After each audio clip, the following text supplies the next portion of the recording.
Yes, sir. I'd like to welcome everybody to the special meeting of the Board of East Central Independent School District Board of Trustees being held on December 17, 2020, beginning at 5:30 p.m. Secretary Barrientos, can I have a roll call, please? Yes, sir. Del Brazil. Present. Can y'all hear me? Yeah. Can you hear me? Yes. Yes, ma'am. Mr. Bryant? Victor Garza? Mr. Garza, are you here? He's mute. He's mute. Can you hear me now? Like a commercial. Can you hear me now? Coach Smokey? Yeah. Monique Presses? Mr. Messenger, we have a quorum. Thank you, Madam Secretary. Let's move on to item 3, prayer and pledge. Mrs. Connor, who do we have tonight? Miss Lewis in Legacy Middle School. Miss Colas.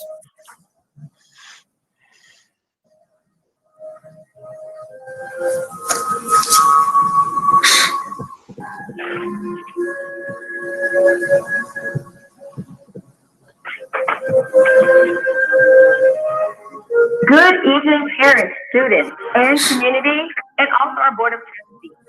I am Dr. Lewis, very proud to be and tonight I'm going to introduce some of our awesome knights who are here to lead us in our pledge and our prayer. We're going to start with Thomas Wilson and John Gomez, who are going to lead us. And then that's going to be followed by Barrera and Joker Love, who are going to lead us in our Texas pledge.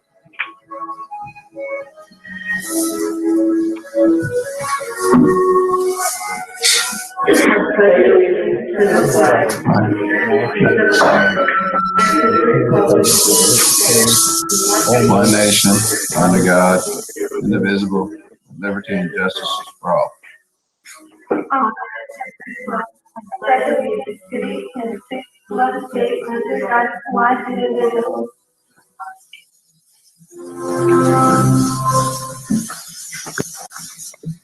And I'm very proud of our students. Harmony Wilson was our November Superintendent Student of the Month.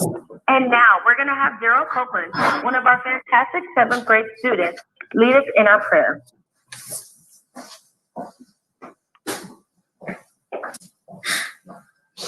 Dear Lord, thank you for allowing us to gather together today and for keeping us safe through this pandemic. Thank you for giving our teachers and staff the strength and willingness to come to work each day and provide us with a quality education. Please bless and strengthen our superintendent as he continues to lead us. Help our board to make decisions that strive for the good of all and those that will continue to keep our students, staff, and community safe and at peace. Please bless those in attendance at the board meeting and those who are watching. Finally, dear Lord, grant us with the humility to always seek your will in all that we do and say. Our glory to be a loving God now and forever.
different year. It has been a trying time, and as many people have said, these are unprecedented times. But board, you have been amazing. You have made many decisions that have positively impacted our students, our staff, and our entire community. So on behalf of Legacy Middle School and myself, I want to say thank you to you. Thank you to Mr. Toscano, and happy holidays to you. Merry Christmas to you and your families. Okay, the question is, can you hear? To a test. See if you can hear. Very nice. All right, we'll move on to item 4, public comments. Do we have any public comments, Ms. Colas? I've got it on over here. No, sir, Mr. Massengale, no public comments.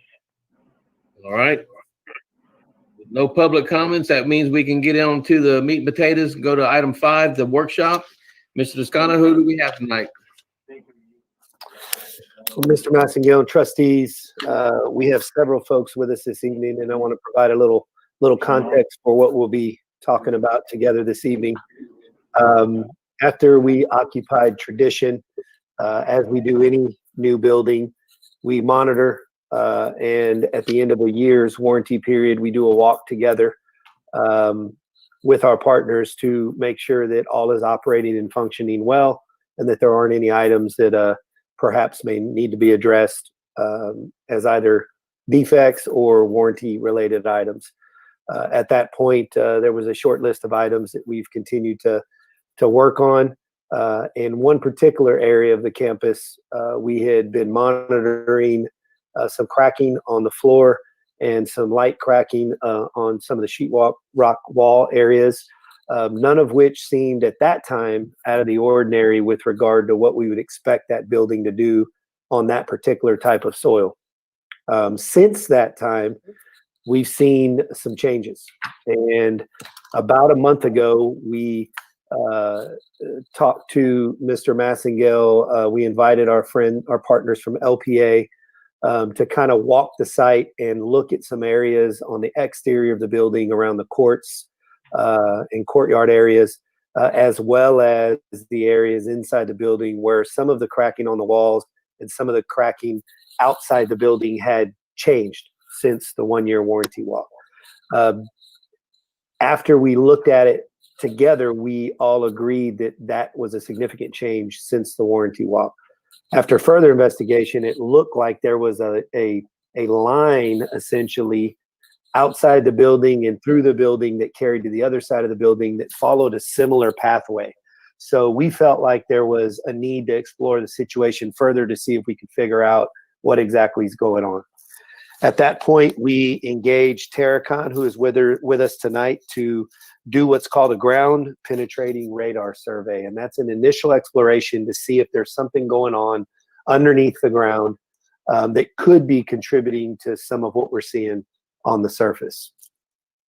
And so tonight, we have Carlos, who you've already seen is here with us tonight from LPA, who's kind of going to steer the conversation with all of the rest of the folks who are with us tonight to kind of learn a little bit about what they found and hear a little bit more about what they recommend we do going forward and answer any questions that we might have as well. So Carlos, I'll turn it over to you at this time. Thank you, Roland. Board President, board members, again, we appreciate y'all giving us time to provide some information tonight. As Roland indicated, we received the information. We then met with our engineer, Terracon, who was the original geotechnical engineer when we started this project, and then addressed the issues that were going on. Let me back up and let y'all know who is on the line as well. So we have obviously Chuck Gregory. We have Jim Majors, who's also one of the engineers at Terracon. Marco Pelt is also on the line. And then also Thomas Hammer, who's our structural engineer, and Kenny Rohde, who is our civil engineer. And just so y'all know who's on board and if you have questions for them. Again, we then addressed the information to Terracon. They went out, did their service, the GPR, came back to us and Mr. Toscano, presented the information, and then we then presented to y'all. We wanted to come back and give y'all more information, explain to y'all exactly what that report meant. So I'm going to hand it over. If you can, Ashley, can you give Jim Majors the control, and then he will proceed with the presentation, if you can, please. So Carlos, either Jim can present from his screen or Ashley can present what he is going to present on his behalf. What would you prefer? It doesn't matter. I think Jim can just tell us if Ashley wants to control it, he can just tell us to move on to the next one. Probably easier than that. That worked for me. Yeah, all right. So in addition to that, it'd be helpful if anybody not speaking would be on mute. It's some background noise from somewhere. I can see several of you aren't muted. Thank you, Ashley. Jim, it's your presentation. Okay. Can everyone hear me? Well, Still have some Yeah. background music. My background. Yeah, I can hear you. I can hear you, Jim. well, I'm Jim Major. I worked on the GPR survey and data evaluation, and this presentation summarizes the survey work that we did at the basketball court to evaluate the subsurface cracks that were observed there. And then I've got some slides here that show how the GPR process works. There's no math or formulas or anything, or theory. So I can go through these real quick and then get into the findings. I think these initial slides might help you interpret the data better. Next slide, please. Slide 2. And this slide shows the GPR instrument, and then a kind of an illustration of how it works. It sends radar into the ground, it reflects off of objects and comes back, and it detects differences in the subsurface. Next slide, please. This slide shows a typical response from the radar.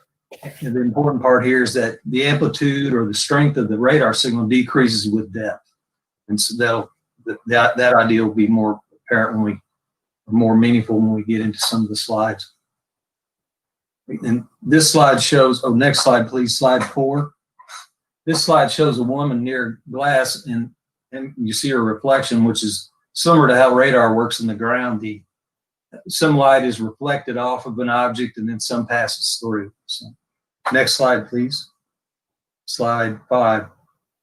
Some of the conditions that affect GPR surveys are the antenna that's selected. There's a number of antennas that can be used.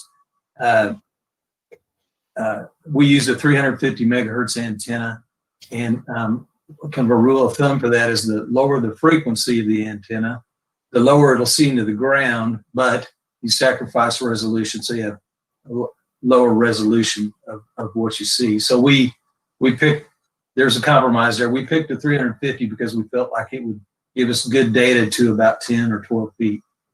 The water content of the soil will absorb radar signals. If clay is present, it'll absorb signals too. As I mentioned earlier, you need to have differences in the materials for the radar signal to bounce off and for it to be seen by the system. Like with steel and concrete, for example, there's a good difference between those, and the steel shows up real well. The dielectric is just a measure of that ability. And, surrounding objects like a building, radar reflections will come off the building and you can be seen. The ground surface will impact a survey results. A rough surface will deflect or cause the radar signals to scatter. Subsurface voids will make the signal attenuate, and the presence of metal will mask things beneath us. Next slide, please. In this slide, it shows a typical response of the radar in concrete, and those little hyperbolas that you see are rebar. And if you look closely at the slide, you might notice that I'm showing the bottom of the slab to be at the top, and then I'm showing the approximate location of the top of the slab at the bottom. And so if you go to it looks like it was incorrect, but it actually was correct. You'll go to the next slide and you can see why it was that way. We collected the data from underneath. It was a concrete balcony, and we were tasked to evaluate the locations of the steel and so on. for remodeling. So if you'll go on to slide 8, this slide shows a layer, a typical response that we'll get are either layers or points often, or those blended together. You see the unevenness of the layer on the left. It would indicate that it is a true layer, whereas on the right, you see horizontal banding, those repeating, and they're very, very straight and level, which we wouldn't expect to see in nature. It could happen, but it doesn't happen often. So that's an indication of it not being a real signal or a artifact. So on slide 9, you'll see the response from a metal in the ground, which is bright on the left part of this slide, and then on the right is a plastic pipe, and it doesn't respond quite as much. The radar signal doesn't reflect off the plastic as well as it does the steel. So next slide, please. This on slide 10, you'll see on the left buried debris and how you see the white and black marks and how it's random. And then underneath you see this X, we refer to that as a bow tie. And that's a result of the radar signals bouncing off the walls. So that's a real good sign of buried debris of different compaction levels and composition. On the right, you'll see the hyperbola that was similar to some of the pipes that I showed before. But if you notice the scale at the top, they're very wide. So it was an indication of some underground storage tanks. So next slide, please. On the left of this slide, you'll see this red and blue, which is, we refer to that as ringing. It was from a manhole or a metal object at the top of the surface, and it masks the things beneath it. So it's the result of the signal bouncing back and forth off the metal and back to the instrument and back again. And so on the right, you'll see at the far right where I have a circle and that large hyperbola. That's an indication of a nearby building at the end of the survey line. The signal's bouncing off of it more or less horizontal. Next slide, please. In this slide, on slide 12, on the left, we see the indications of noise, and I increased the gains, which made the dots and the blue and the red stand out a little bit better, so you could see it. We don't get good reflections under those conditions. On the right, you'll see a picture of cell phone interference or radio wave interference. On the next slide, please. On slide 13, you'll see some voids in both of these slides, and those are indicated by the red and blue and the white that are irregular. And this was surveyed at the cave with no name. But the presence of voids will look random like that because the radar signal is bouncing off the solid objects there, and the signal gets absorbed a little bit. So next slide, please. Here we have, this slide shows a topographic map of the site area. And you can notice here, there's quite a few water features in the general site vicinity, some stock ponds and streams and other features.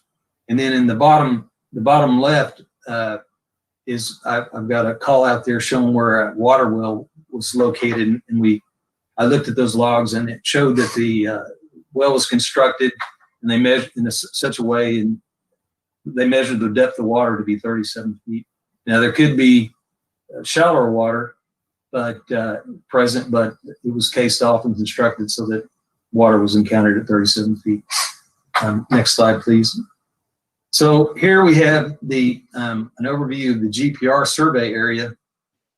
And so you can see I got a call out there pointing to the survey area, which is shown in red. The green rectangles are the zones of where the cracks have been observed. And then you'll see the yellow lines, the proximate boundary of where the former property lines were. On the northeast side, it appeared in old aerial photographs to be farmed, whereas on the southwest, that area didn't appear to be farmed, at least until the 1990s. I've got another call out pointing to the locations of geotechnical boring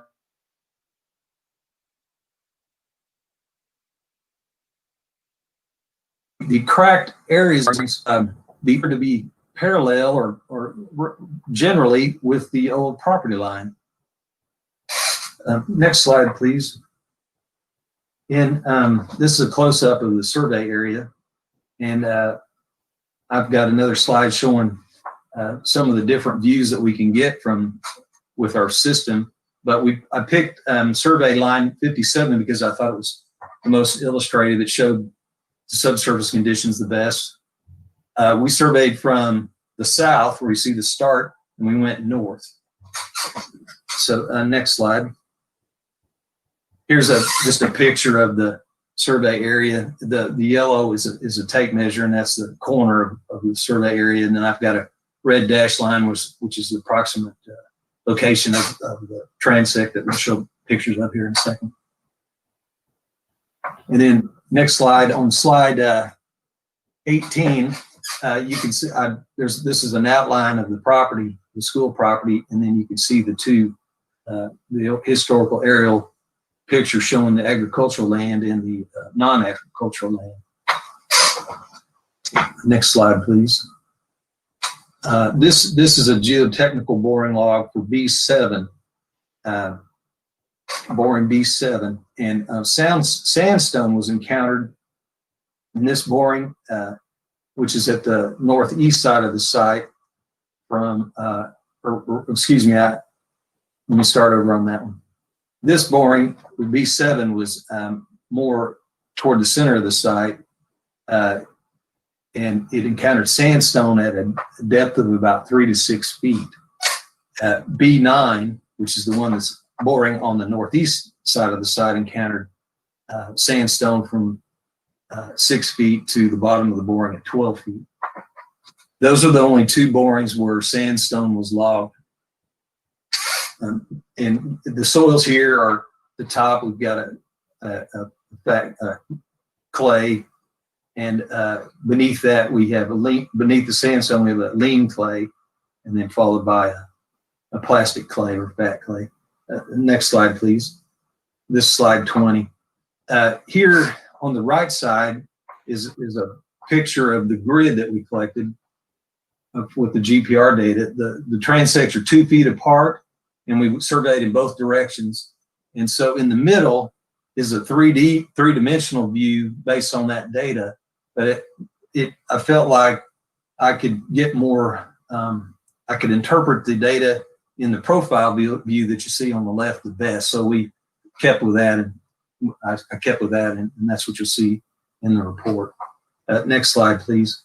So what we have here is four parts of scan 57, and so this is starting at the beginning, and so at the top of this area is the horizontal scale. So you see that we started on the left and we proceed to the north to the right, and then the depth scale is shown on the left. We saw at around 3 or 4 feet on the horizontal scale, we see that hyperbola shape, which is an indication of a pipe or a possible piece of metal. It's noted there. Directly beneath that, around 9 feet or so, is a very faint layer that is possibly a second layer where there's some transition going on there. Starting around 4 feet, you can see how the scan it's kind of getting a lot of dots and more fuzzy and it's difficult to see things in it. I believe that is related to the clay and the moisture content of the clay, and it's absorbing the signal, so I'm not getting a good response from it. Over there at about 18 feet or so, there's a call out pointing to a black, white, black layer, and it's dipping slightly, and I just referred to it as an arched layer. And you'll see in the next slide how it continues to rise. And so that, go to slide 22, please. You can see how that arched layer is continuing to go up slightly. At 30 feet, I've got a vertical green dashed line indicating the that approximate location of that green zone that you see on the aerial photograph. And then at 40 feet is where the cracks were in the basketball court. Unfortunately, because of the cracks were too small to be detected with the radar, so we're not seeing much of a response at 40 feet. Again, though, that arched layer is more or less at its peak there, about where those cracks were observed. And then go to the next slide, please. So here we're at the third part of the scan 57. It's very similar. At about 55 feet, I'm pointing to one of those hyperbolas, which is possible utility or a piece of metal. And then at about 63 feet, I've got a green line showing the end of a vertical green line that is showing the end of the survey, or the crack zone that was mapped and shown to us. And then the arch layer you can see is decreasing kind of gradually.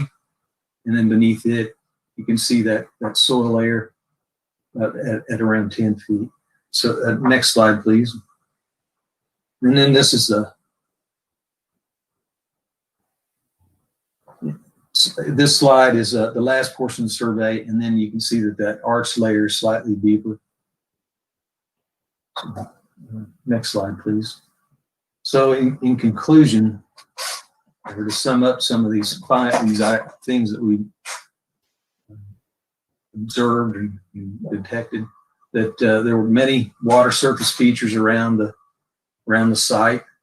The depth of the water in the nearby water well was shown to be 37 in the boring log for the well, but there could be shallower groundwater present in the area, in the vicinity.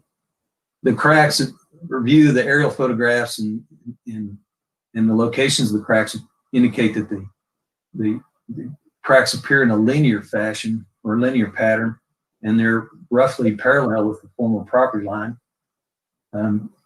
Farming occurred on the northeast property, and the south of the property didn't appear to have farming, at least until as late as the 1990s. There were no mapped geological faults shown near the site. There were, in our survey, the GPR survey didn't encounter any voids. We didn't encounter any evidence of buried debris or any evidence of a large underground utility at the area concerned. Unfortunately, the radar signal decreased, or the strength of the signal decreased quickly. Suspected to attribute that to the presence of wet clay soils in the area, or damp soils anyway. The gradual change in the GPR signal, where it got fuzzier and fuzzier with depth, is not likely an indication of a static water level, water table change. That would occur more abruptly, more as a horizontal horizon. And the crest of the arch corresponded to the locations of the cracking. Now, the arch itself could be an artifact or related to the grading process that occurred at the site. I did look at some survey data that showed the elevations of the site before any construction occurred, and then some after, and it looked more like it sloped from the south downward to the north just slightly, like just a few inches. Didn't seem to arch in those in the survey. Now, we haven't looked at any kind of survey data that shows existing conditions. Yesterday in a conference, we did get Carlos, or one of the other design team members, provided some photos of the site during construction, which showed some rock, sandstone, or mudstone that was removed during the construction process. And so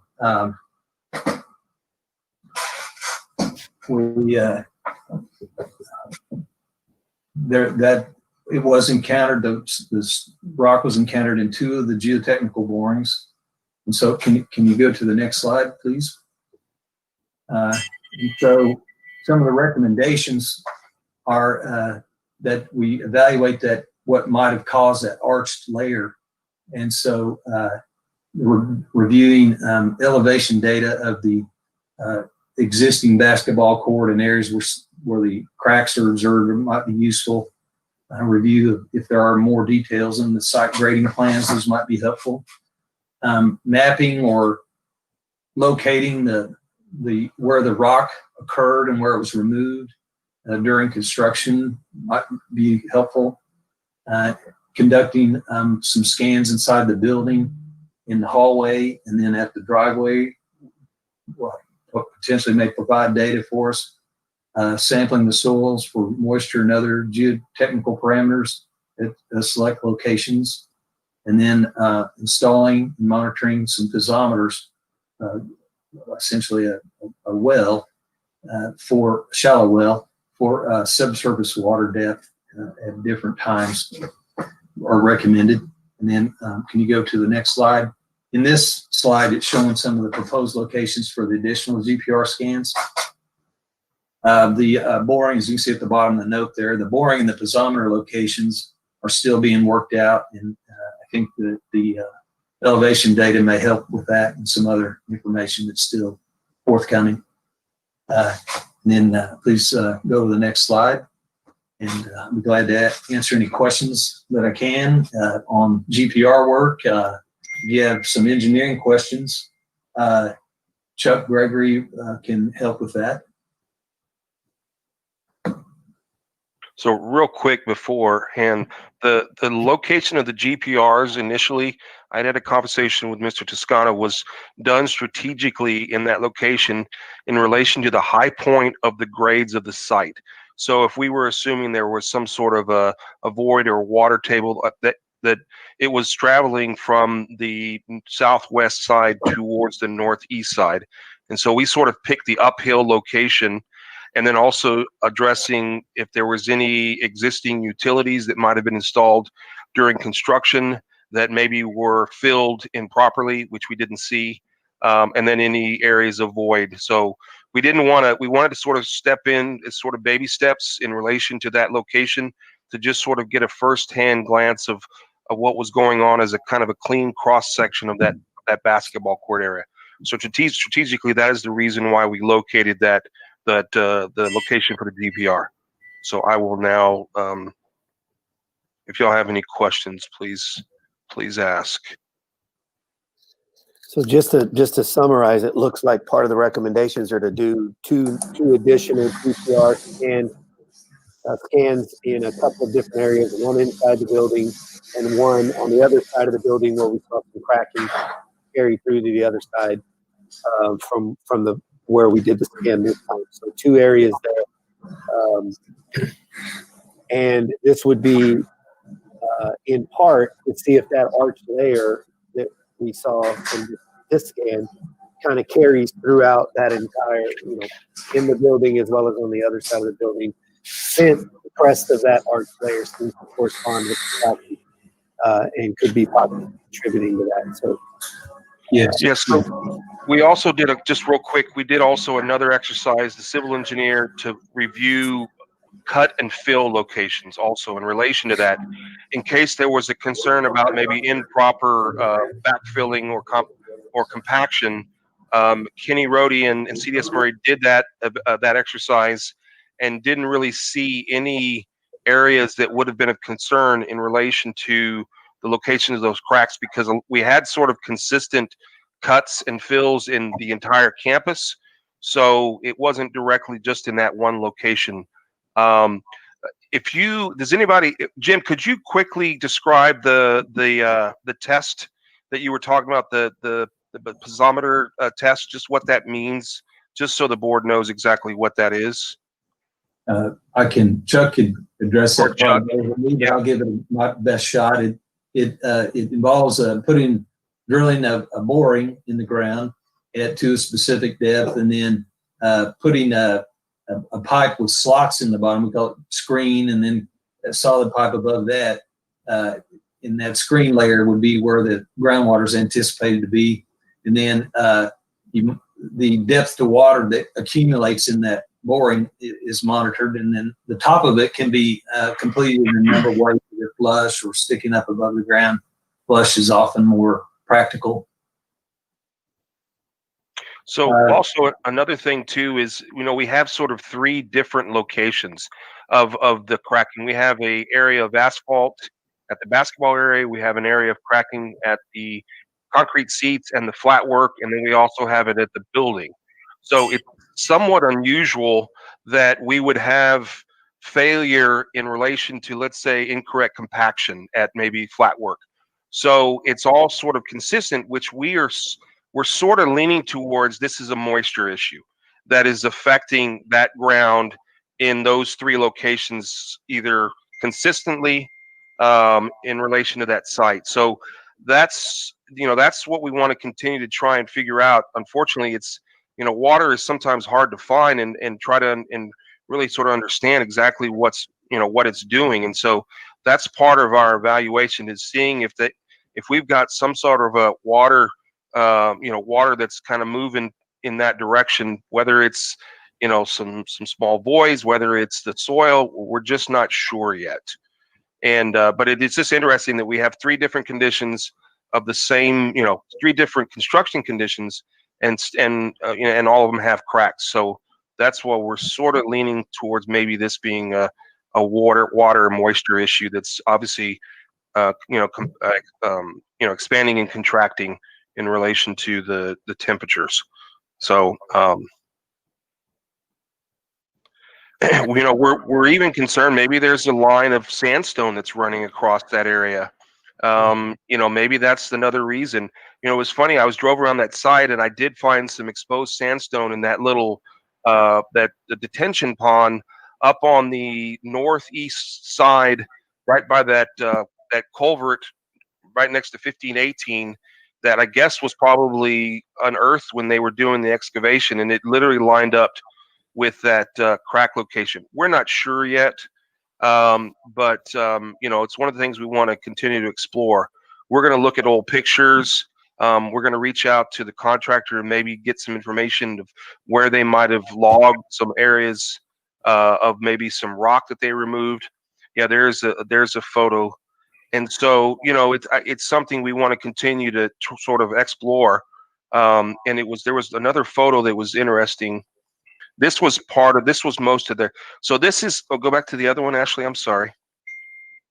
So this is a photo that I found that had a bunch of sandstone that was basically, we had a ram hose you can see in the background. And then you can see the large oak tree in the background. So that kind of gives you an idea of sort of where your bearing points are, where the location of that is. And you can kind of see that sort of west to east location of where that hammer, that ram tail is removing rock.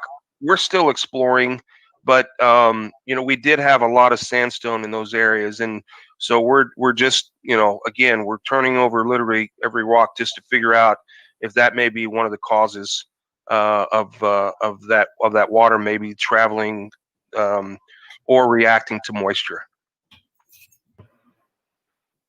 I had a question. So is this something that's not done, I guess, prior to us building on this type of land, especially because it used to be used for agriculture purposes? Well, I can take that one. I can take that one, Carlos. Yeah, I think we had about 15 borings, Ms. Hernandez, that we did across the site, and they uncovered, various things. Obviously, it's a pinpoint hole, like a 2 or 3 inch hole that's 30 foot deep, and from that, you kind of have to extract from point to point what you might expect to see. And we did run into some of the sandstone, which you can't figure out always with a boring, and especially if it's groundwater that comes and goes with the seasons, not even the seasons, but the years. Some years are dry years, some years are wet years. And that's the thing that sometimes just is, it's hard to predict. And so the thing that what we're hoping that we can come up with this exploration, and knowing a little bit more, is we can come up with a way to we can't really fix the ground, but what we might be able to do is keep the groundwater from making, a problem for us. And then the other part of it is, if we know we can predict exactly, if we can kind of get a sense of how serious the issue is, then we can make a pretty good prediction about what do we need to do to the building to make it perform a little better. In other words, there's no reason to keep fixing the same cracks over and over again. I think if we know that we've got this issue that kind of runs through this part of the building, we design something that allows it to move around a little bit so the maintenance department isn't going to have to go back there every year and fix it. We, design some control joints and expansion joints that we can put in the walls and the floor to help with that. One thing I did want to emphasize, that none of these things that we see, and Thomas Hamer's on the line, our structural engineer, give us any concern at all about structural ability of the building or any of that. The soil is totally competent to support everything that we have. I think what we're what we're seeing is some, just what we see in San Antonio a lot is just there's nuisance cracking that comes as a result of soil. And so that's kind of where we're at, I think, with this. And we're just going to try to help. We're hoping to help figure out a way that we can suggest some repairs that would be more long lasting. Well, Yeah, Let me ask a question out on that. Now, it's a water well under there. Am I right? No. Well, there's not a well, sir. It's just, we think there just is a water. There may be, we don't know for sure until we drill these holes and let it sit. We think the soil may be holding moisture or not, and that's what we're trying to figure out. Okay, but back to like Claudia, none of these surveys, GPR things was run before we started construction. I know you try to explain that, but I don't see how we can miss a water well. From my what I'm looking at, it says a water well southwest of a site at 37 feet. Now, well, you said it's not a water well? Well, no, that is a water well, but that's, Jim, probably, I'm going to say it's a half a mile from our site, that particular well. He just used that as a reference to give you an indication of where the level of water was. That was the closest well that we could find. Everybody's supposed to register their wells with the state, and that was the closest water well we could find that we could look at and say, okay, the water in that point is at 37 feet below the ground. It's not at 5 feet below the ground. It's at 37 feet below the ground. That's one reason why if we had these cavities, these piezometers, it's a fancy name. Basically, it's just like a shaft in the ground that they go back and measure on occasion and see if there's any water that comes up inside that pipe. If we see water that's coming up inside that pipe, now all of a sudden we know, okay, well, there's a groundwater that's happening over time. Am I explaining that properly, Chuck? Yes, and if we do find it, the standard operating procedures in the bail it as dry as we can, and then see if it comes back. And what you do, Jim talked about how we could treat these at the surface. You treat them such that they're outside. You keep surface runoff from getting into the piezometer and fouling up your readings. So it's basically like a straw in the ground with slits in it, and the sand backfill keeps the hole from caving in. So it gives us an opportunity to measure groundwater levels over time. And in addition to the groundwater readings, we'll be able to pull soil samples out as well and compare those to our data from our geotechnical report done in 2016 and see if there's any significant changes there. Chuck, is it a fair statement that we did not find water when we did the initial borings? Correct. We had 10 borings, some of the buildings some of the building areas, some of the pavements, and there was no water encountered. Okay. And Mr. Mackey, Mr. Mulkey, we would have reacted to that, sir. Yes, sir. So if we would have reacted, if we'd have found groundwater Mr. Mulkey in that site, we would have reacted to that, whether it would have been removal of it or another specific foundation detail that we would need to address. But yes, sir, we did not find water initially in our borings. Right. And from the soil sample, it didn't detect any moisture or whatever. Yeah, I'm pretty sure you did a soil sample. Yes, sir. We had 10 borings, and all those borings had soil samples, and they all had moisture, but nothing was very high and elevated indication that that we were about to collect water in the hole. No, sir. No. Thank you. I got a few questions. So I'm looking at your GPR survey area, the aerial view, and I'm looking at B2, B6, B3, B7, B4, B10. They all seem to be, and you got your line that goes from non-tilled soil to tilled soil or farmland, non-farmland. What is the reading? What was the boring on B5 and the other one that's kind of like I can't see? You got B6, B5, and B9, which is B9's way out there on the edge of the property line. Then you got B6 over here where the next to the buses on that concrete driveway. Well, what was B5? The soil sample of B5 and the one that's due north of B5, which is I think B1, I guess. Yes, sir. Yeah, B5. And listen to me. Sorry. So I'm seeing a concentration of borings that are on the south of that non-tilled or that yellow line, and then only two really soil samples or two borings that were on that north quadrant of tradition. Am I correct? Yes, sir. So what were the readings of those two samples there? What was the findings on those bores? On the north leg of the T? B5 and the other one, B1 or whatever it is. Yeah. Yeah, B5, it was a 25-foot deep boring, 6 feet of lean to fat clay, and then the rest from 6 down to 25 was fat clay. And B1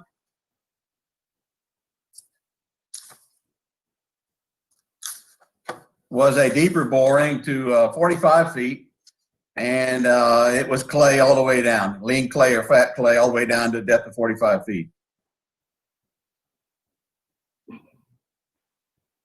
And how does that compare to the other B2, B6, B3, B7, and B4? They're similar except for B7, we hit rock, the sandstone layer that Jim mentioned earlier, and then we hit a sandstone layer at B9. Otherwise, they're very similar.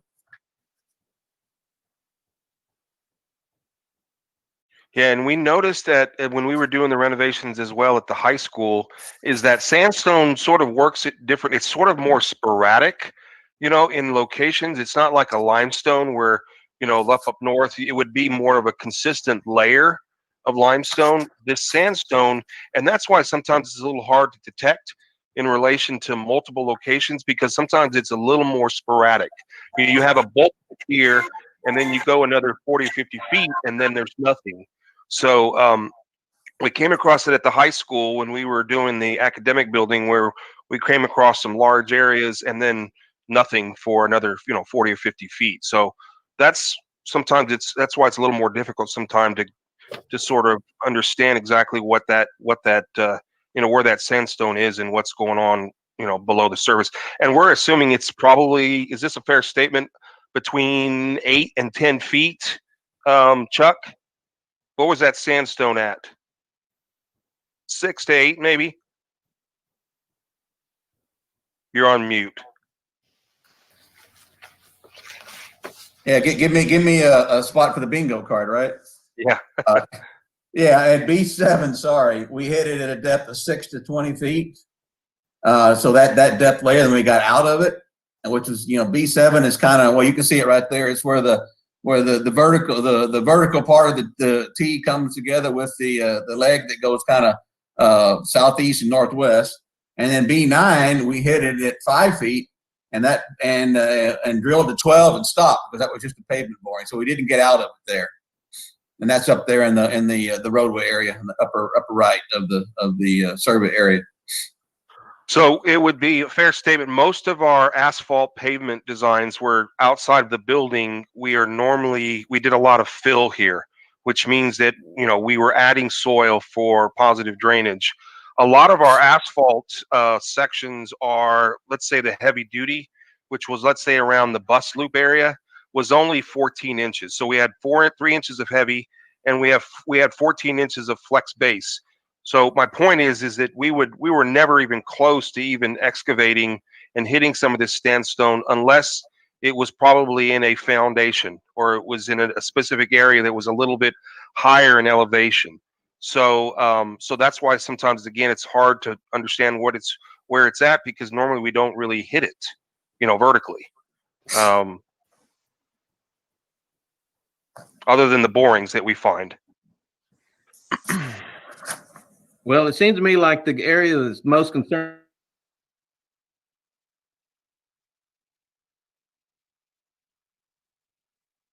to me is, and looked at the cracks, and we're a little bit past some cracks that are nuisance in the building and stuff like this. This building's moving just a lot more than some nuisance cracks. And if the whole structure, if the whole site was prepared all the same way, and especially where the slabs and stuff, I don't see why this wasn't detected earlier. That's my question. Well, this is Chuck. And there was no evidence in it in the boring logs. There was no evidence in the geologic maps. We thought maybe there was a fault there. There was no evidence of that. What I guess is striking about this is that it's so straight. The fact that this line of cracking is somewhat parallel to the old property line. Is there something there? Maybe that's just a coincidence. We're not sure yet. I will tell you that within the Terracon geotechnical world, which is about 1,500 to 2,000 geotechnical engineers, I've sent out a question to get their input on, what do you think is going on here? As kind of as part of the Terracon bench strength that's looking at this. But I share your concern. I don't have an answer for you, Mr. Massengale. Well, it looks to me like there should be some borings that correspond on the other side of that line from B2. Then you could compare B2 to whatever the boring is there. Then you could do one across from B3 to see what difference, if there's a difference there. And then you could go directly across from B7. And that would give you both sides of the line. And see, okay, what is it looking like on all those samples? Right. Because that north of that yellow line is where we're seeing the crack at. And like I said before, we're beyond some nuisance cracks in the sheetrock and stuff like that. We have a separation on that east side of that building that goes from 0 to about 1.5 inches or 1.25 inches when I was out there at the site a month and a half ago. And that's more than just the expansion joint expanding.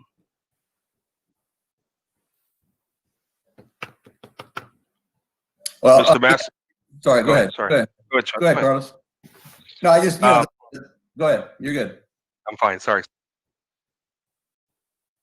No, I agree with you trying to bracket the, if you will, one side of the line and the other side of the line.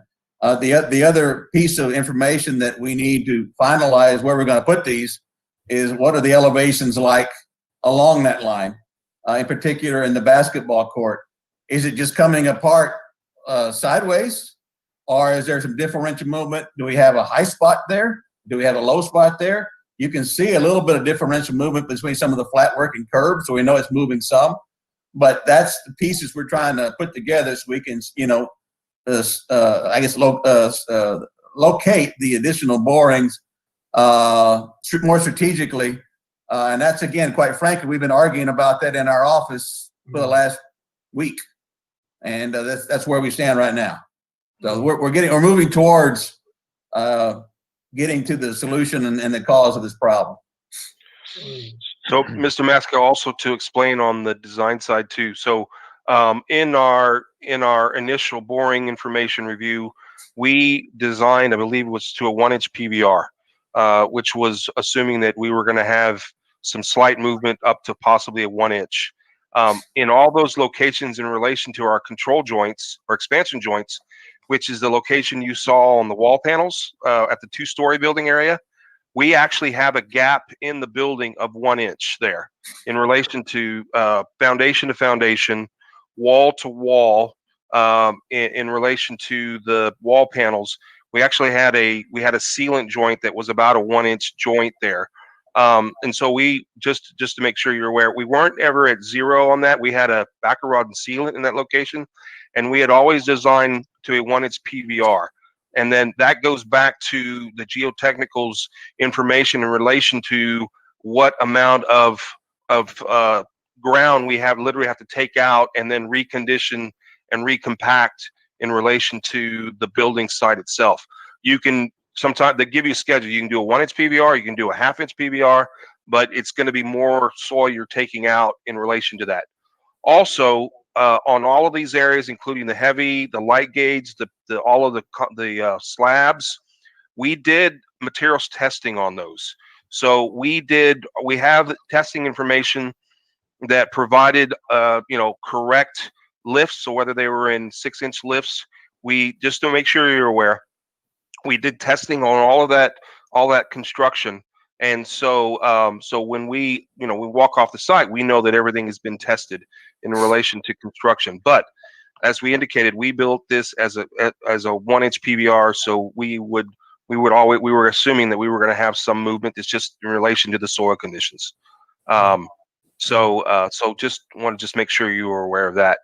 Well, none of that really means anything to me. All I know is when I was looking at the building there at the bottom of those panels where the expansion joint is, there is zero.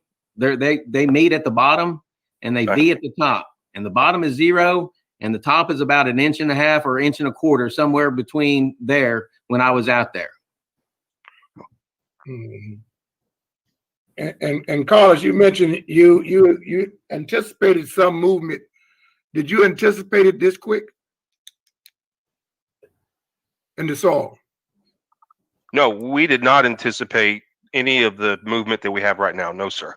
Well, No. yeah, because we understand you get moving, but after 10, 15, or 20 years, you expect some type of shifting. Right.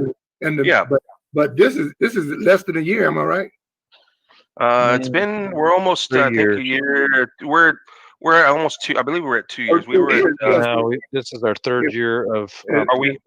Yeah, this is. I know we can fix the cracks and stuff, but look like we build on the ground that's going to continue to shift. But I don't know. I don't know if how you're going to correct it.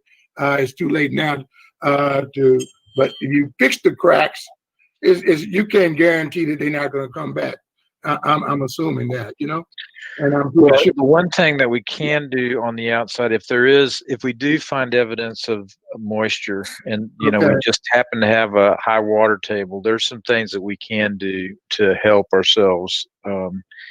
There's ways to seal that moisture off, keep it from getting under the building, that sort of thing. So, well, that's good. What we have done in the past is, you can trench alongside of the building and you put clay in the trenches and it keeps the water from moving under the foundation area, which is heaving. That's the part that's heaving that's causing the building to move around. Obviously, you can't treat the whole site that way, but there are some things that are possible. And it's until we kind of have all the information. I mean, we're going to be leaning on Terracon, our geotechnical engineers and the structural engineers kind of guide us through those discussions, but we can't really come up with any good, solid either solutions or ideas about it until we have a little bit more information. And that's why we were hoping that the board would let us do a little bit more testing so we could get a better handle on it. I hear you. This is crazy. I know, Mr. Massengill. I think we need to do a lot more testing, and we need to find out where the problem is and fix it and make it sure it doesn't, so we can manage this heaving. Because what you said in your boring samples is that you got fat clay and lean clay. Well, when the fat clay the water table comes up so much that the fat clay gets fatter and the leaner gets fat, and then you're heaving.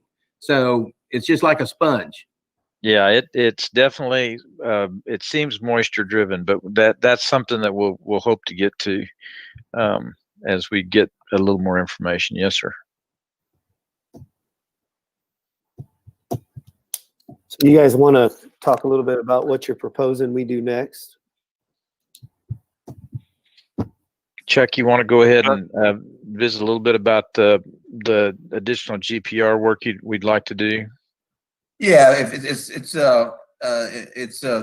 you go to the very end of that, there's a drawing there that kind of shows that. Yeah, that's a draft proposal. Again, because we're still fighting amongst ourselves about where we want to put our additional borings. But you can see we were talking about some additional GPR work down the center of the hallway there in that wing of the school to check slab thickness and see what comes up, see what we find beneath the slab there. All non-destructively, and probably put at least one, maybe several interior piezometers there. To Mr. Massengill's point, maybe right on the crack and maybe on both sides of it. That's where the elevation will help us determine, is it flat? Is it heat? Is it a dome? Is it a low spot? What's going on there? And then some additional borings outside to bracket maybe what we have now, and then maybe one out in front, one in the back to get just get away from the building a little bit and see if we really got some kind of unexpected trapped or transient subsurface water level, because I think Mark is right. I think moisture changes, and in this case increases, is driving this.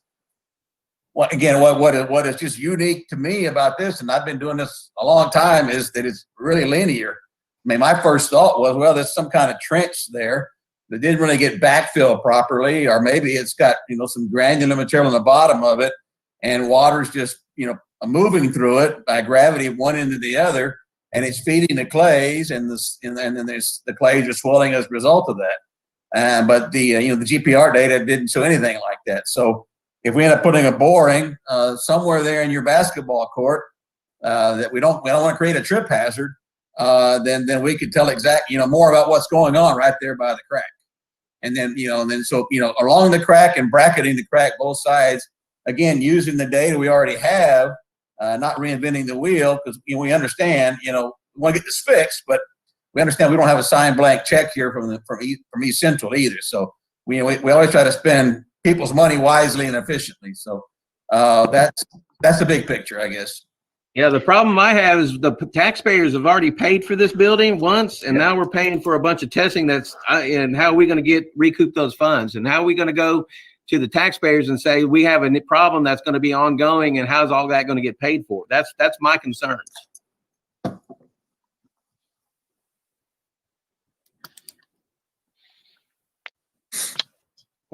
Yeah, that's my concern as well. I mean, it sounds like it's going to cost us a couple, thousands. I don't have no idea how much it's going to cost, but it sounds expensive. And I don't know if this is something that the landowner, something should have been disclosed. Does that have anything to do with what's going on now? It's just a number of factors involved in what's going on.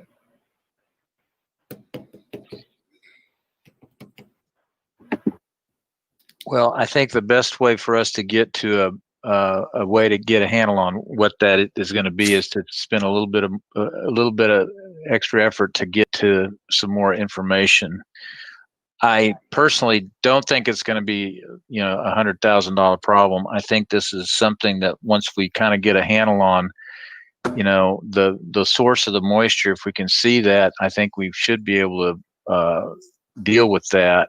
And I think also a big part of it is just making sure that the building components that we're building across this thing are designed to deal more with that kind of movement. One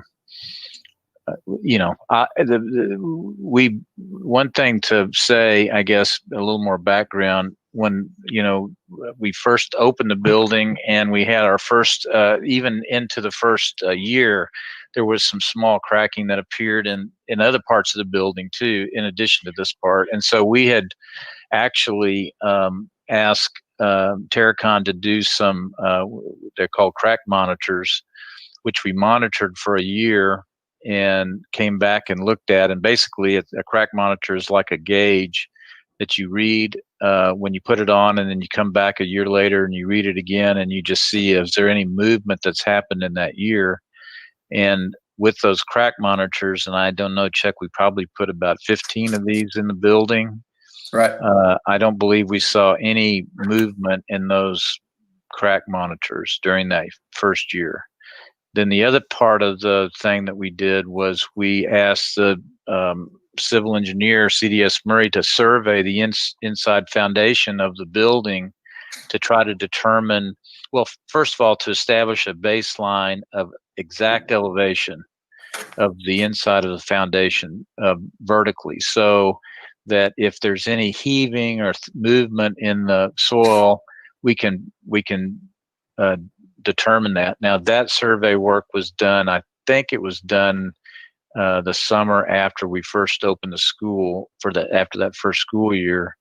And one of the things we'd like to do is, in this area that we are doing the GPR work, we'd like to ask CDS Murray to go back and evaluate those elevations again, just to see and compare it to the original data and see if there's actually any vertical movement in the foundation at all, because they have a control point actually outside the building that they can measure back against, and they'll be able to tell us, and Kenny's on the line, I think he might be able to tell us how small a decimal of a foot they'll be able to measure to, but I'm guessing how much. Yeah, Mark, we can measure easily to a 16th,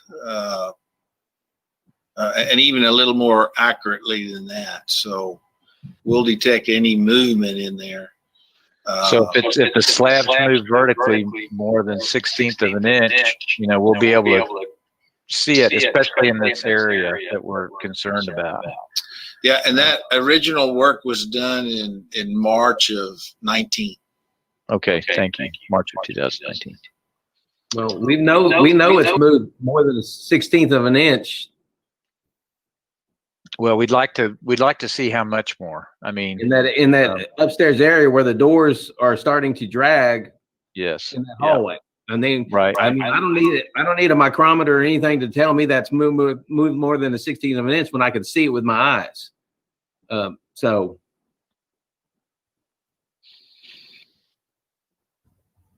Well, any information like that we can gather that will help us come up with a final solution that hopefully is something that will help the district manage this without it being a bank breaker. So back to the sandstone, and that doesn't look like sandstone to me, but I'm not any geologist, so I don't really know. Sandstone to me is like what I have in my front yard, that they're real grainy and stuff. The rocks that y'all look like y'all removed were a lot more denser than sandstone. But what general area? I see the photo that's on the screen right now. I see the oak tree, that's the relationship to the oak tree that y'all are talking about. We think that's that oak tree, yes. Mm-hmm. So how far south of that oak tree were those sandstones, or those stones that y'all are calling sandstones, were removed from the general area? Well, we're trying to get a handle on that. We think it's possibly that it's, you see that it's up on the screen right now that says GPR area. Mm-hmm. It looks like it could be, well, the one that's, I guess, closer to pointing to the middle of the school. It looks like it could be through that general vicinity of the foundation. If you look at that photograph, I mean, I don't know, Ashley, if you can pull that photograph back that has the one that has the oak tree in the background. There's you can almost see where that hoe ram is like chipping a ledge of stone that's running sort of perpendicular to the line of the school. And let's see if it's maybe okay, that's a good one. And there's that big oak tree in the background right behind that yellow piece of equipment, which if you zoomed into that, you can see it's like a pointy thing that it's like a giant jackhammer. And that line of rock that it looks like it's running across, I mean, it looks like he's been chipping on that line of rock, and I swear you'd think it was right, under our building. So we're trying to get back to the general contractor and find out through their daily logs exactly where they hit that material at. So did they on the chip side. away just enough to prepare the soil for a foundation, Yes. or they completely remove all the rocks underneath? Well, they chipped away enough to get to the line of the subgrade where I think we had them remove 4 or 5 foot of the existing soil, and then we replaced that with soil that was not expansive. And I don't think they went any deeper than that level so that they could build it back up and get to a level, where our foundation was. And as Carlos said in the original, that general line of elevation there, the building itself is actually up about 2 or 3 feet from the natural grade there. So we were up even higher, because we were creating drainage, we were creating sloping away from the building on the outside. So hopefully we'll be able to, and it could be that we uncover this in some of these piezometer borings that Terracon's planning. They might run into some of that rock when they drill down.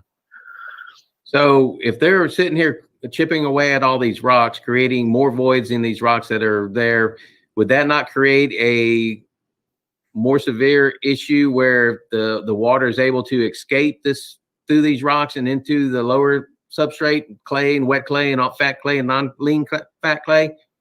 It's like, yeah. In other words, did this create a pathway for moisture to get under a building? Yeah, or leave the building or come into the building. Right. So if right. it's coming up from the bottom, you have a bunch of voids or fractures that are allowing moisture to come up through.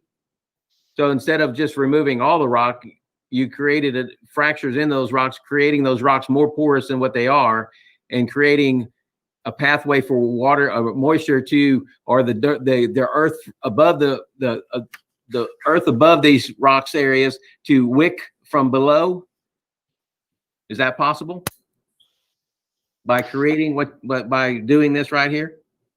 I don't know, Chuck, what do you think? I do think that there's a possibility that moisture can move along those rocks. And one thing that I've thought about with Carlos and I've talked about is the fact that it's, maybe because that line of rocks is there, if that is a line, in fact, and we're not even sure it's a line of rocks, it just could be, that it was a path that the tractor was taking. But if it was a line of rocks that they were breaking up, on either side of that, obviously the soil's deeper than it is on top of it. And maybe that differential in depth is something.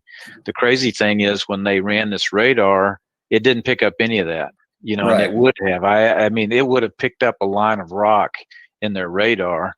Of course, he says the radar only goes down to about 10 feet. So, it could be that it's down below the radar. And still causing. The GPR survey that you did was on the west side, and looks to me like we're talking about the relationship to the oak tree, that building is damn near sitting right on top of these rocks.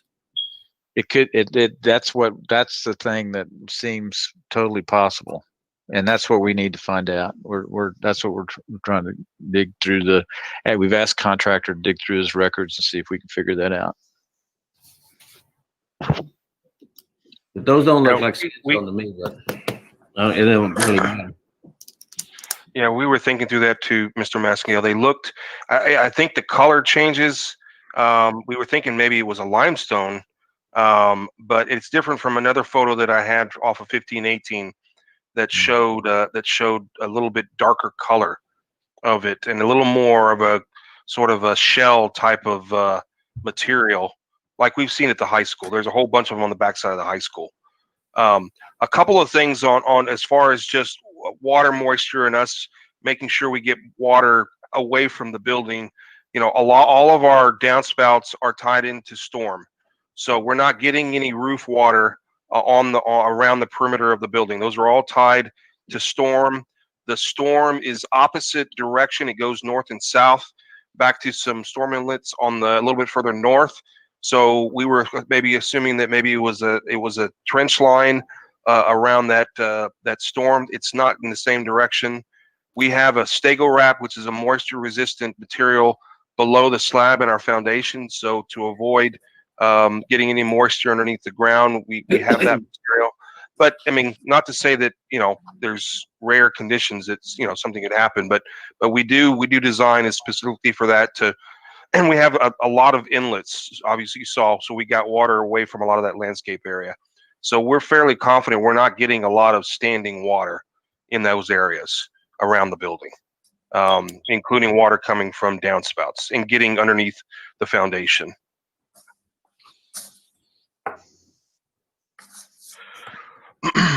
Well, I think the most important thing to keep that from heaving, that whole building, all the structures around it, would be to have a consistent soil moisture consistency throughout the whole area and keep it that way.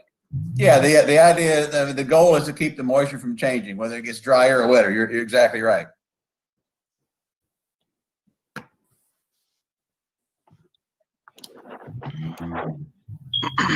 All right, so where do we go from here? Well, our recommendation is that we do some more GPR work in these piezometers so that we can get a handle on what's going on the other side of the building and inside the building. And then we could, I think we'd be better able then at that point to come back to you. And honestly, these piezometers, it's not something that happens overnight. I mean, you almost have to watch it through a season. I think Chuck said it was like a 3-month window where, you know, you have to wait for 3 months or so and then go look at it every 3 months to see if there's anything happening. So it's, you know, long periods of time that it takes to kind of evaluate this. So, I mean, I think it's going to be 6 months or a year before we know exactly what we're going to have to do, unfortunately. Yeah, and, you know, Mark, there may be, you know, for lack of a better term, the smoking gun that we find when we drill the borings. Right? That's right. We may find that whole 3 month, you know, evaluation period may go out the window once we may get a boring under the building, and all of a sudden it's like this boring is solid wet, and we know, okay, something else is going on. Yeah. And we got to find the source of moisture and figure out how to cut it off. So it's a puzzle, no doubt, that we're trying to piece back together. Sorry, go ahead. So the borings that y'all are proposing are where? Go to the map where y'all are proposing to, what borings y'all are proposing to do. Well, we don't have them on there yet, Mr. Massingill. We were waiting for the elevation data. Okay. Where I was thinking was, you know, bracketing both sides of the crack in the basketball court, doing something similar on the other side, and then maybe something out in the front of the school, something in the back of the school, kind of away from the school, to see if there's something maybe isolated with the school itself, or more of an aerial thing that's not really affected by the school. But that we would finalize in once we get the elevation, and obviously get some more data from the limestone, the pictures from the contractor. And again, I'm still evaluating some of the response I got from our internal geotechnical engineers, who all they've seen is a geotechnical report and our GPR report. So all of that is a work in progress. So I don't have an answer for your question right now, but that's why we don't. But it's coming soon. So the concentration on the borings would be the yellow line that's going through. Basically, you got the north side where it's got is the non-till land, and then the south side where it's the till land was on the north side and non-till was on the south side. So you're going to proposing or looking at maybe going down from east to west or west to east from your original GPR area to your new GPRs, going down that line right there. As far as the boring locations? Yes, sir. Yeah. I mean, I'm thinking 2 borings right now, 2 to 3 borings in the basketball court, 1 to 2 over on the other side of the school, along near the yellow line. Then we'll put 1 inside, you know, and along the yellow line, and then 1 kind of out in front of the school, maybe between 1346 and your circular drive, and then 1 in the back in the grassy area back there on the kind of the north side. Is what I'm thinking, you know, sitting here right now, something along those lines.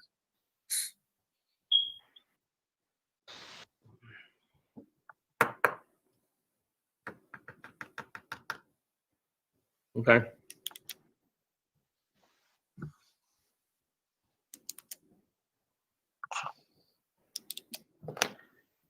Does anybody else have any questions?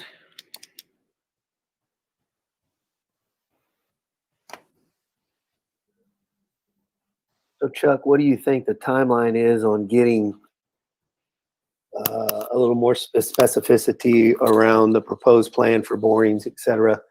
And then, some projected cost, maybe in a not to exceed kind of format. And then how fast at that point, what's that timeline to maybe get that work done? I know it's going to take, a few weeks to get the actual work done, but between now and then, what are we talking about? Just trying to get a sense of time and in relation to the upcoming break.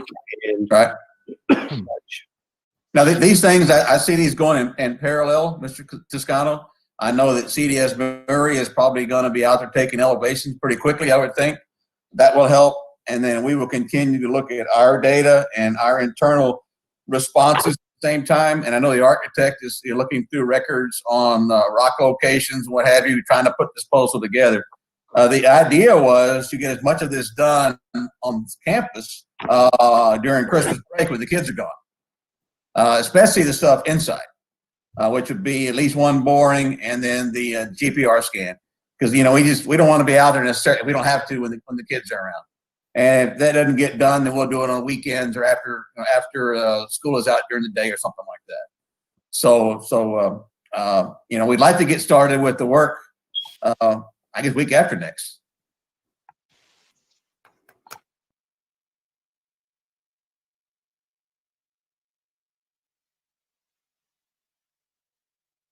They're putting together kind of the boring load and the geotechnical side.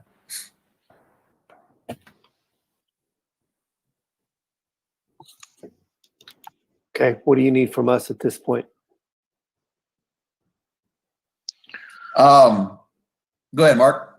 Well, I think basically we've got two proposals that I think have floated up y'all's way. One for CDS Murray and one for Terracon.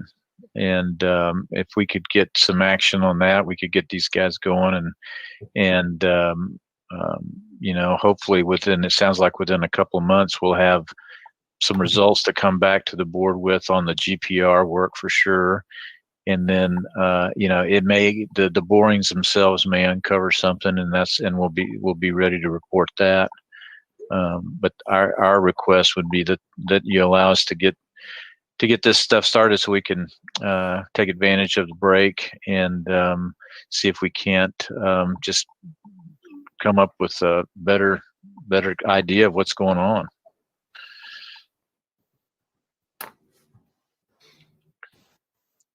Yeah, I think to Mark's point, I mean, if we find something significant in any of this, we're going to raise a flag right away, and what we decide to do next after that might change.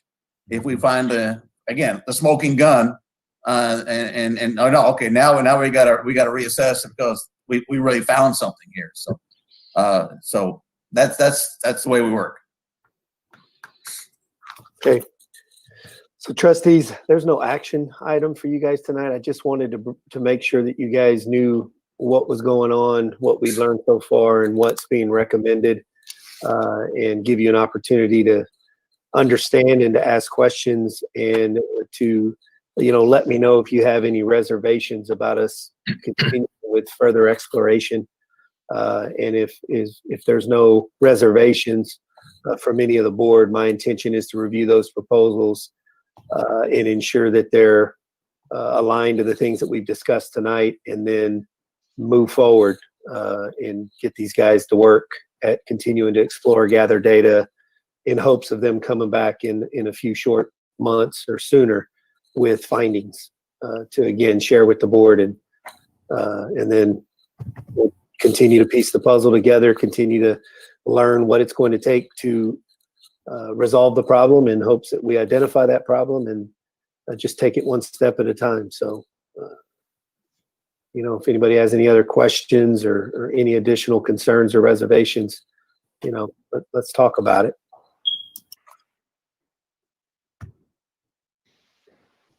Okay. No, Well, Mr. Thank you. Castano, okay, go ahead on. no, go ahead, Mr. Mulkey. I'm sorry. Okay, Mr. Castano, am I understanding that these guys are not gonna make a move until they opt for some type of money before they do their GPR or whatever they're gonna do? Is this what, before they go to work, do they need more money? Is this what they're asking for? Yeah, so that it doesn't require board action. Yeah, but they did an initial GPR survey. It was a very minimal scope, as you guys saw tonight. You know, $2,000 price range to do that. This would be obviously a little bit more than that because we're conducting 2 more GPR surveys and we're doing the boring. So it's a little bit more involved, but that was part of the strategy. Let's start small.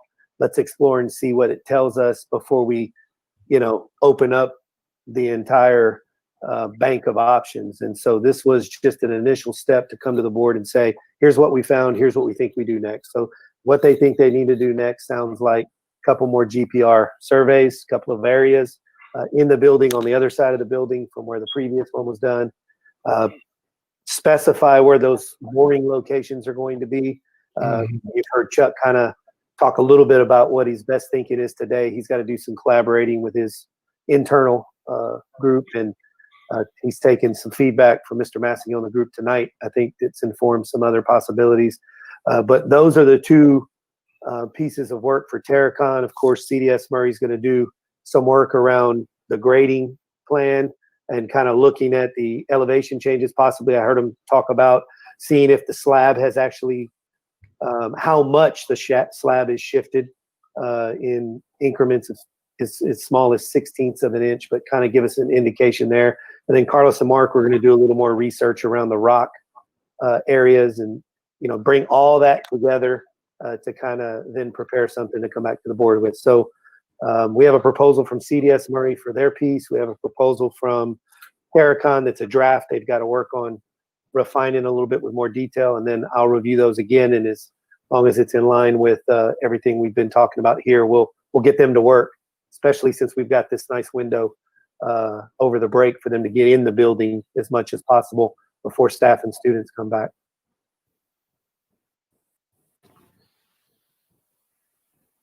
Okay. So any questions from anybody else or? Mr. Castano, do you have, can you hear me? This is Vic. Yes, sir. I hear you. Yes. Okay, so you say you have some proposals. Do you have some dollar figures attached to them?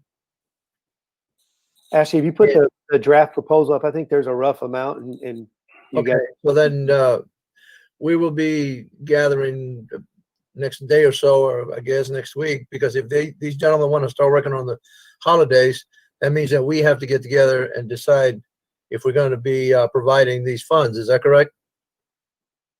in actuality, it doesn't require board action for this next scope, but I just wanted to, again. Okay. And there's some rough amounts down there. Okay. So we're talking in the $15,000 range. All right. The board Actually, it's more like 22. It's a page 6 is the total of everything. I'm sorry. Okay, thank you.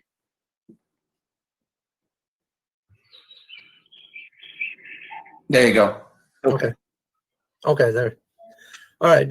You can see, I'm sorry, the last line item is the groundwater monitoring reporting. That may go away if we find, oh wow, here's the source now. That $2,700 goes away. We don't need to do that. So that's why it's split out. Okay, I was just curious about the number, if there was a number. Sir. Okay. Yes, sir. Thank you. Yes, sir.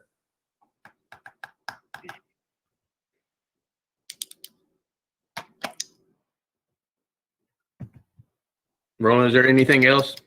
No? No, sir. I really do appreciate everybody on the work that y'all's already done and continuing work. I think we got a lot more work to do and a lot more studying to do and see what we're going to find out to fix this issue. So I do appreciate everything that y'all have done, and so we'll have to continue to see what we find. Thanks, Mr. Maskey. We're going to stay on it till we get it figured out. I appreciate that, and I hope everybody has a safe and sound Merry Christmas, and enjoy your family. Thank you so much. Thank you. Everybody. Thank you. Good night. Does anybody else have anything to say? Just Merry Christmas, Happy New Year. Don't need too much. No. Stay healthy.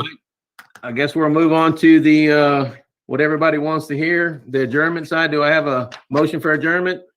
So move. Do I have a second? Second.